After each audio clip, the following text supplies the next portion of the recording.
The Spirit of the Lord God is upon me, because the Lord had anointed me to proclaim good news to the meek. He has sent me to bind up the brokenhearted, to proclaim liberty to the captives, and the opening of the prison to those who are bound from darkness, for the prisoners. The brokenhearted are people who are weakened, crushed, or destroyed in spirit. The term describes those who feel spiritually bankrupted, needy, and helpless. They yearn for the Lord's help, comfort, and salvation. Bind up in the original language means to inspire with confidence, give hope and courage to encourage, to bandage, to dress by covering, wrapping, or binding. Well, I don't know how many of you know that May is Mental Health Awareness Month. I got this from the website. It says, Mental Health Awareness Month, and its more important observance than ever. Almost 20% of American adults, nearly 50 million Americans, currently experience mental illness. And many of them suffer in silence because of the stigmas associated with mental illness and mental disorders.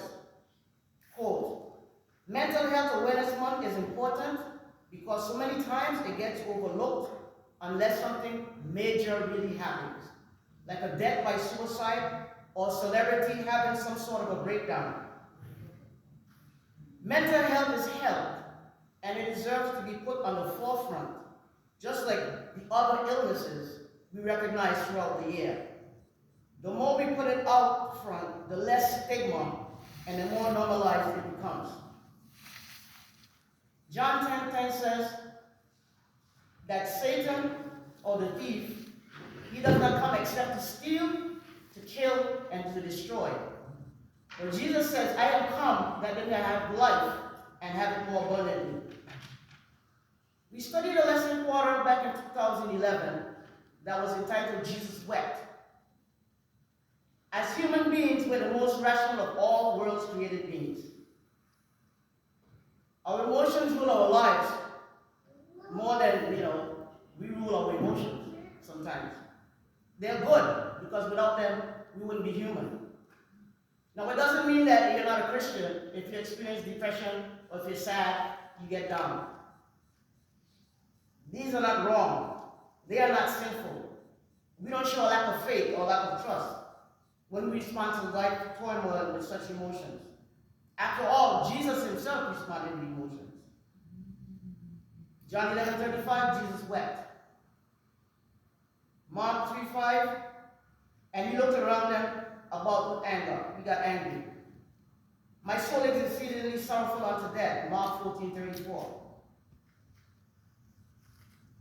He is despised and rejected of men, a man of sorrows and acquainted with grief. So it's okay to experience emotions. Positive emotions can bring a feeling of satisfaction and well-being, while negative emotions tend to cause pain and anguish. 1 Peter 5:7 says, cast all your anxiety upon him because he cares for you. So we can get anxious. Fear and anxiety have been part of the human existence since sin entered into the world. Anxiety and fear about what may happen is one of the most dangerous emotions for mental and physical health. A medieval legend tells of the traveler who one night met fear and plague on their way to London, where they expected to kill 10,000 people. So who do you think killed the 10,000 people? The fear or plague? Plague. The traveler asked Plague if he would do all the killing. Oh no, Plague answered. I shall kill only a few hundred. My friend Fear will kill the rest. So we're thinking. We got to think about what we're thinking about.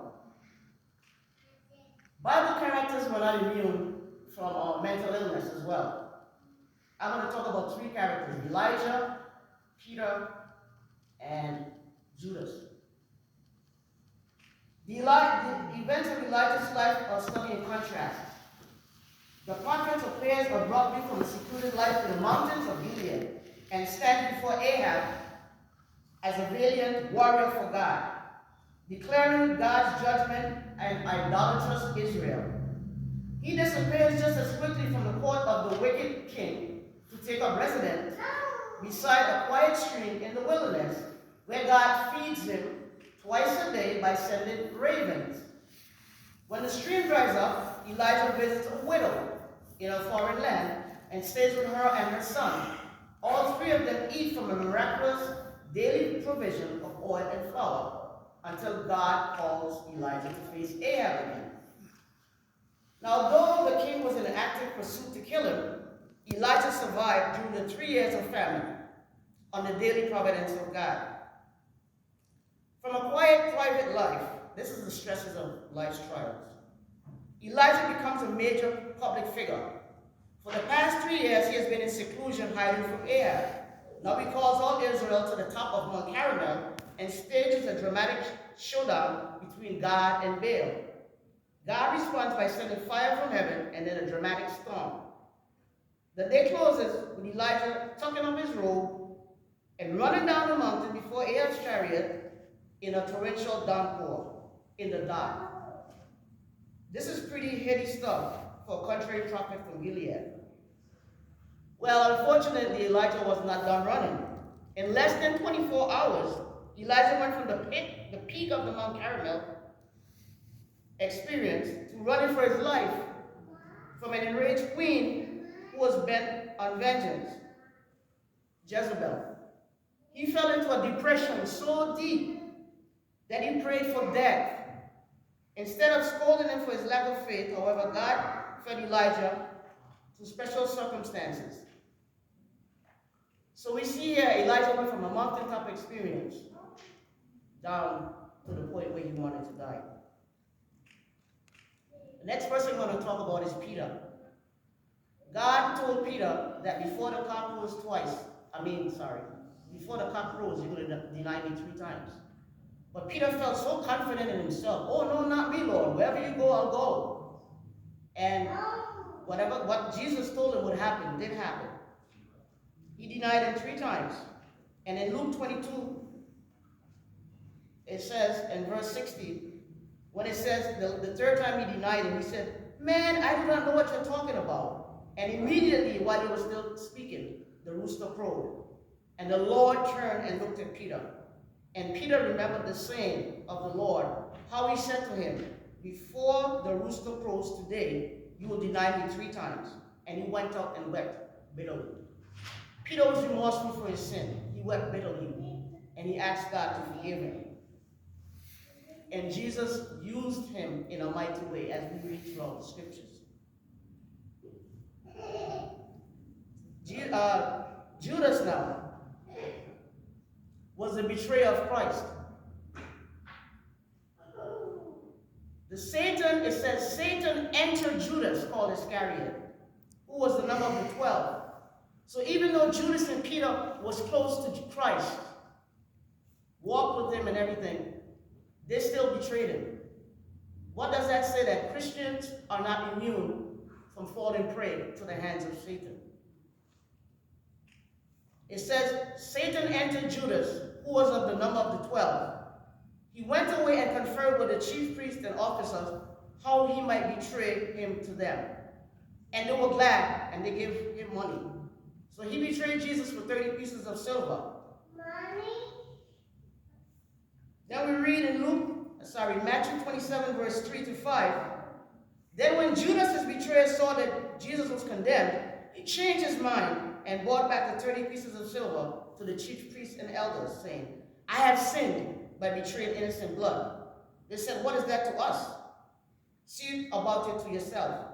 And verse 5 says, "And throwing down the pieces of silver into the temple, he departed and went and hung himself."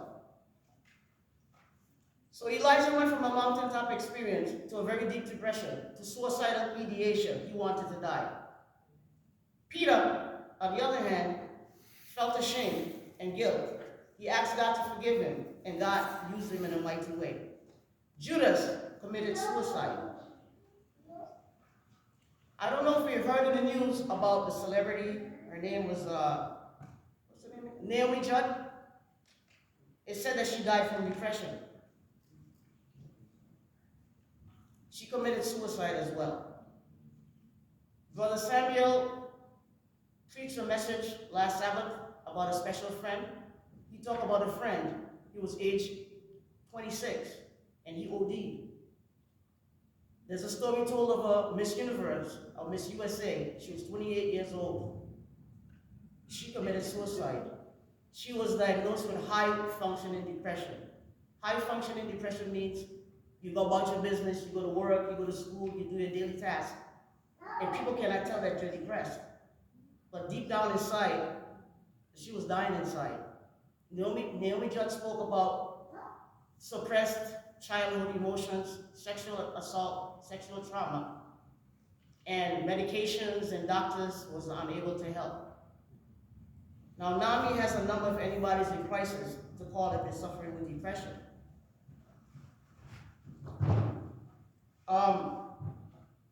This lady, her name is Therese Bouchard. She was told to write something about when Robin Williams, everybody know Robin Williams?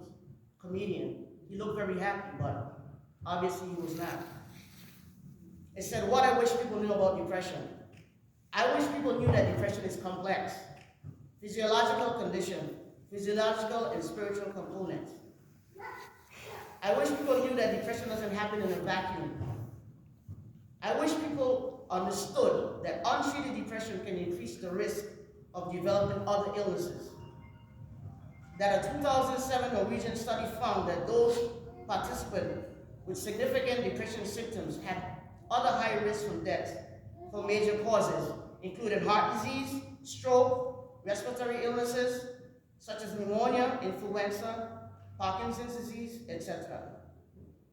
I wish people would offer those who struggle with depression the same compassion they offer to friends with rheumatoid arthritis, lupus, breast cancer, or any other socially acceptable illness.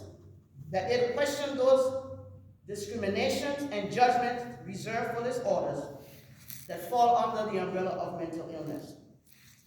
I wish people knew you could be grateful and depressed at the same time. That gratitude can coexist with a mood disorder.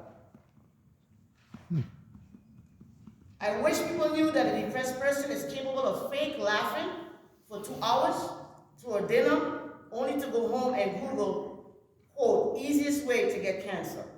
That most depressed persons deserve Academy Awards for outstanding acting, and that it can be practically impossible to pick up on the desperation and sadness in a person who wants so badly to die, because chances are he or she is the one cracking the jokes in the crowd. I wish people knew how essential diet was to treating depression, but that you can eliminate gluten, dairy, caffeine, alcohol, and sugar from your diet. You can exist on green smoothies and still be depressed. I wish people know that the worst part about depression is the sheer loneliness, the inability to express the anguish that rages within, and that the smiley face culture we live in worsens that loneliness because depressed persons are so scared to tell the truth.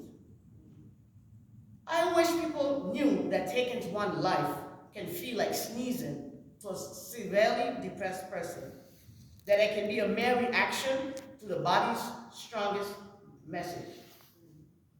I wish people knew that the hardest thing some people will ever do in this lifetime is to stay alive. That just because staying alive comes easily to some, it doesn't mean arriving at a natural death is any less of a triumph for those who have to work so very hard to keep breathing. I wish people knew that the best thing you can do for a person who suffers from depression is to believe him or her. I wish people knew more than anything else that there is hope, that you have to find purpose to live. As I said earlier, there's a number for NAMI to call if you know anyone that's suffering with depression or any kind of mental illness.